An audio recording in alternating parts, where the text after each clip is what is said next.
President Trump was asked by the New York Post today about reporting that Iran had recently devised a new plot to assassinate him, according to Israeli intelligence. He said, and I quote, "I've been on their list for a long time. That's what we're dealing with." He went on to say, "The only thing is I've left instructions, if anything happens, to just literally bomb them at levels that they've never seen before."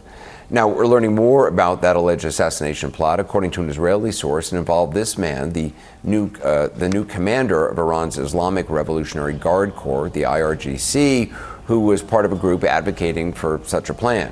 Israeli intelligence told the Trump administration it reflected a desire among elements of Tehran's hardline leadership to target President Trump rather than a specific detailed plan to carry out such an operation. That's according to the Israeli source and a U.S. official. In his first message since the funeral of his father and predecessor, Iran's supreme leader vowed revenge in a written statement attributed to him on state media. And meanwhile, President Trump posted late Friday evening that missiles are locked and loaded, ready to strike Iran should Tehran try to kill him. Trump said Iran has wanted him dead for years, adding that if anything were to happen to him, the United States should literally bomb them at levels they've never seen before. Joining me now is senior military analyst for CNN and former Supreme Allied Commander of NATO, Admiral James Stavridis. Admiral, great to see you as always. Would Iran really risk the fury that would follow if they attempted to assassinate President Trump? The question is, who is Iran?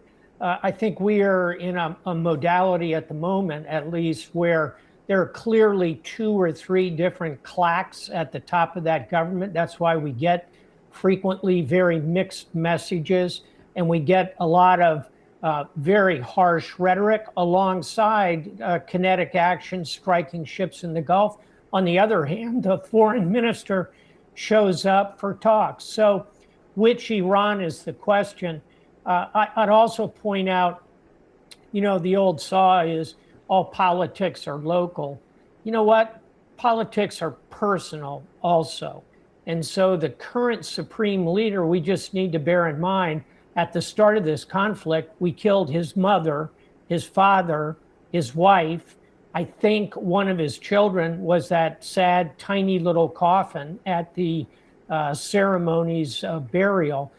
So I think he, quite understandably, has taken that very, very personally.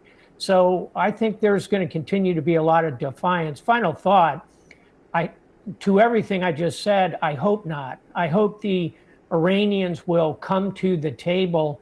You and I have talked before about the greatest book of leadership ever written, which of course is The Godfather by Mario Puzo. And in it, at one point, the Don says, don't make the mistake of hating your enemies. It clouds your judgment. Unfortunately, in segments of the top of the Iranian pyramid today, there's a lot of hate for the United States. I think he said it to Sonny Santino, but I might be mistaken. I'm bringing in New York Times White House correspondent Maggie Haberman. She's co-author of the new bestseller, Regime Change Inside the Imperial Presidency of Donald Trump. Maggie, thank you so much for being here. This seems like a good week to have this conversation between the inflection point ending the ceasefire and then this moment of this reporting we're getting now of a potential assassination attempt, information shared by Israel. This is a president who has survived assassination attempts. Does this kind of concern loom large for him? Well, there's no question that among the reasons that the president and his team were really radicalized in the interregnum period before he came back to office, and we write about this in the book, were the assassination attempts that he faced. In particular, Butler happened around the time that someone had been charged with being part of a murder for hire plot involving or set up by Iranian officials, allegedly. And in his mind and in the campaign's mind at the time, it all became one thing. And so there's no question that the fact that this new information about a potential plot is going to loom large for this team. It is going to raise new concerns. You are already seeing a president who does not travel outside the White House that much.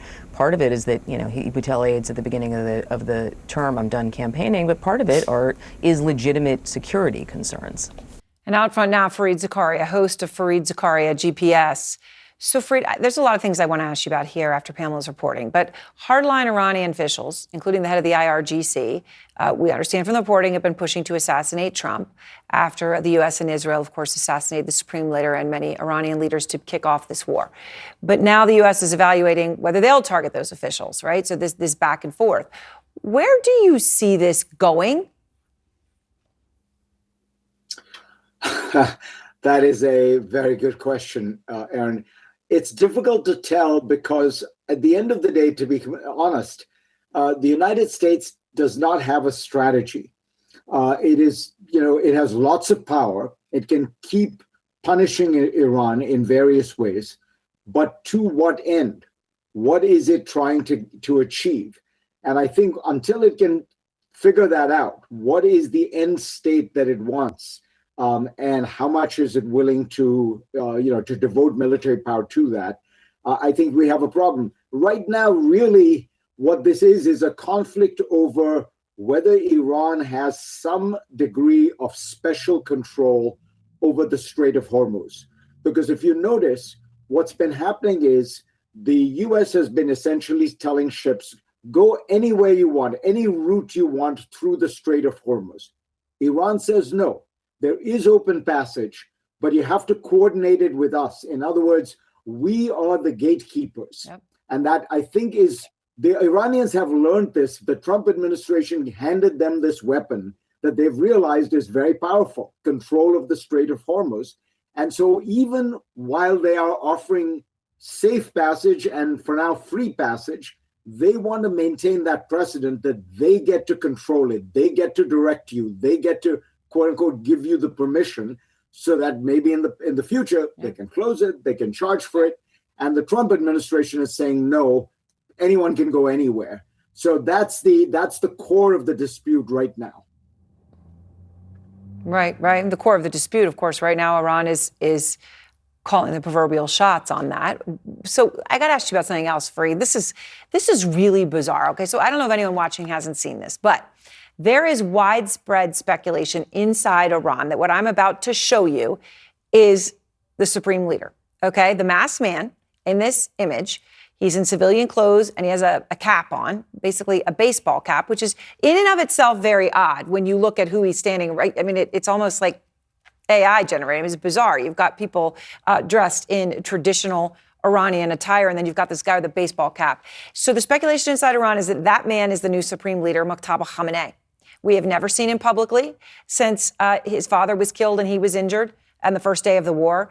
He did not make a public appearance at his father's funeral this week, which was over many days, right? So we haven't seen him at all, Fareed.